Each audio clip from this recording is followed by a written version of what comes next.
Have you ever wondered why some words just stick with us forever? You know, why certain phrases echo in our minds long after we've heard them, while others just completely fade away? Welcome to The Explainer. Today, we're uncovering the secret sauce of unforgettable language. I am so excited to guide you through this, because honestly, once you see the mechanics behind the magic, you're never going to look at a sentence the same way again. So, what makes these two very different phrases so memorable? Time is a thief. She sells seashells. They feel completely different in your mouth and in your mind, don't they? Well, it turns out that language uses two remarkably distinct mechanisms to really stick in our brains, and that is exactly what we are breaking down today. And that brings us perfectly to our topic today: tropes versus schemes, the secret structure of unforgettable language. We're going to completely demystify these kind of academic-sounding terms, tropes and schemes, to show you exactly how they can literally elevate your everyday speech and writing. Okay, let's dive into this roadmap. First, the magic of language. Then, tropes, bending the meaning. Next up, schemes, building the rhythm. And finally, the ultimate difference. Don't worry, we're taking this potentially complex grammar lesson and organizing it into highly digestible chunks. All right, Section 1. The magic of language. Let's establish that two foundational categories of figures of speech. First up, we have the trope. A trope is a figure of speech in which words are used in a way that is entirely different from their literal meaning. Just imagine a world where words transcend their strict, rigid dictionary definitions. A trope literally takes the meaning of the words and bends it into something far beyond the literal truth to really spark our imagination. On the flip side, we have the scheme. A scheme is a figure of speech that changes the arrangement, pattern, or sound of words without changing their meaning. So schemes don't mess with the core truth. Instead, they manipulate the order and the sound to make the language punchy, rhythmic, and undeniably powerful to the ear. Section 2. Tropes, bending the meaning. We are stepping right into the realm of imagination here, where words transcend their normal boundaries. Now, what's really interesting about this is the literal absurdity of this incredibly famous phrase, "time is a thief." Think about it literally for just a second. Time is not an actual physical person wearing a black mask, sneaking through your window at night to steal your television. It's totally impossible.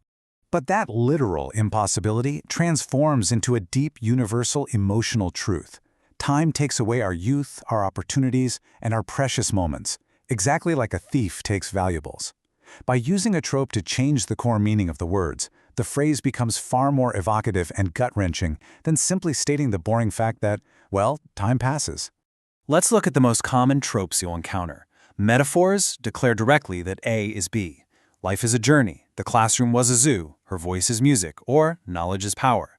The writer alters reality to help you vividly imagine the scene. Contrast that with similes, which draw comparisons using like or as. He is as brave as a lion. She runs like the wind.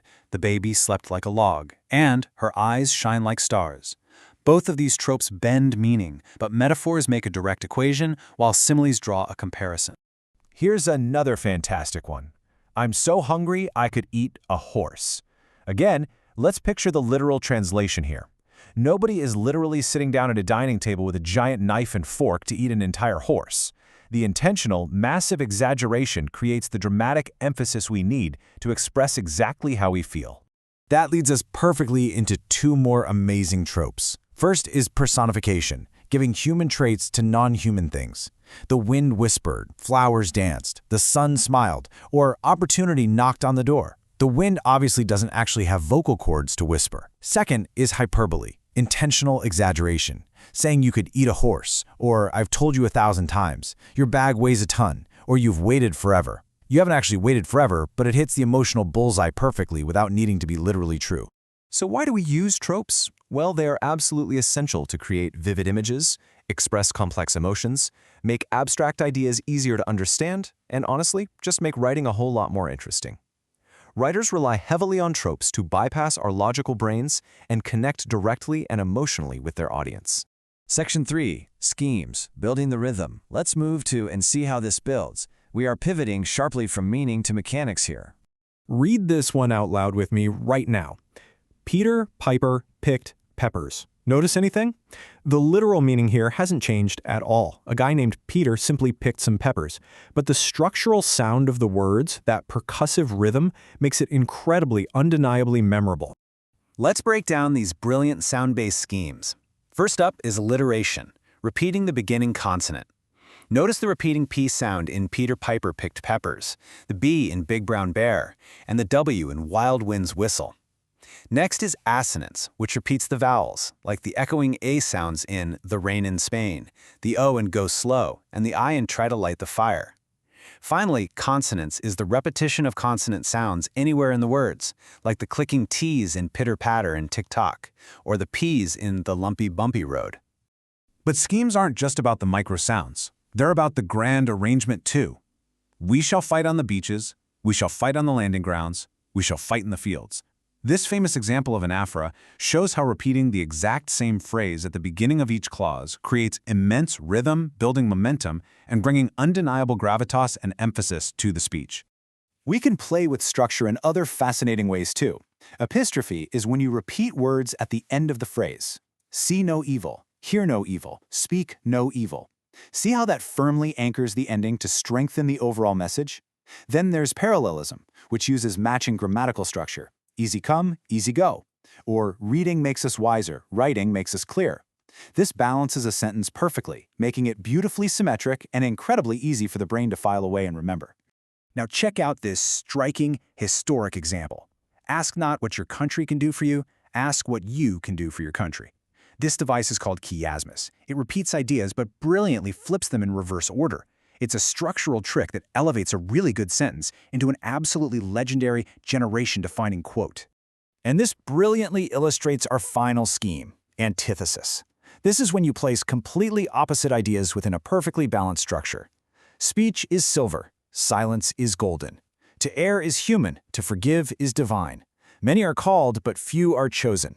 By placing opposing ideas right next to each other, the sheer contrast makes the core meaning absolutely pop. Section 4. The ultimate difference. It is time for the grand summary, where we put these two linguistic superpowers into a clear head-to-head comparison. So the crucial point is this. Tropes change the meaning of words. They are concerned entirely with ideas and figurative meaning, and their goal is to make language imaginative. Schemes, on the other hand, change the order, pattern, or sound of words. They are concerned with style and structure, and their goal is to make language rhythmic and memorable. It really just boils down to ideas versus style. If you want the ultimate cheat sheet, here is the easy trick. If the meaning is different from the literal words, it is a trope. The meaning changes. If the meaning stays exactly the same, but the structure or sound changes, it's a scheme. Lock this rule into your mind, and you will never ever confuse these heavily populated categories of literary devices again.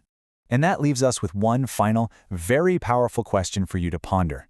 How will you wield these linguistic tools in your next conversation, or even in your next text message? Whether you're painting a vivid picture with a trope, or setting an undeniable beat with a scheme, you now have the exact blueprint for unforgettable language. I want you to go out and actively play with your words. Keep exploring the beautiful nuances of language, and I will see you in the next explainer.